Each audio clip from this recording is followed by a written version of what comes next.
A little house washed in Suffolk pink gives you a clue as to our postcard today. The county of Suffolk, and we're in Long Melford. Our guide today is Elaine Simpson from the East of England Tourist Board.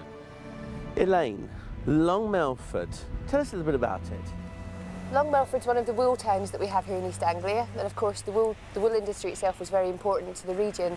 It's a very wealthy part of the region, and Long Melford has lots of half-timbered buildings which belong to the wool merchants themselves.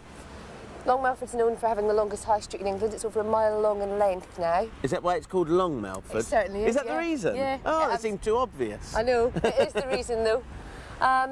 It's very famous here for the antiques trade. There's a lot of antiques built up, people have come along. There's over 30 antique shops along the high street now. And also I can see in that distance there a rather stunning looking church. It is, it's beautiful. It's the Holy Trinity Church here in Long Melford.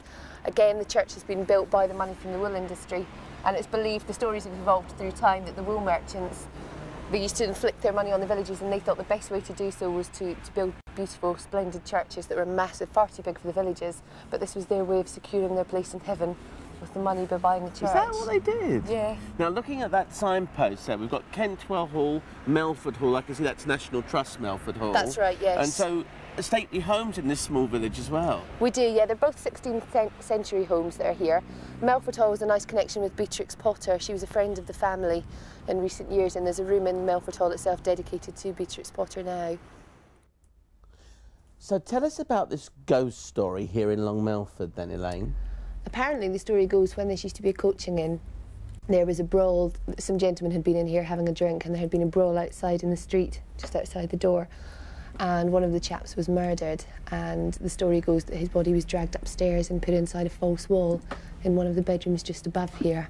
And is the bedroom still here? It is, yeah. There's a sealed over wall there, but yeah, the part is still there. And so what happened after that? How long ago was that, by the way? I believe it was approximately 16th century. Right. As the story goes. And have people actually seen or heard this ghost then? I think people have had experiences. I don't think it's a visual ghost, but there's certainly a very cold feeling in the room when you walk by.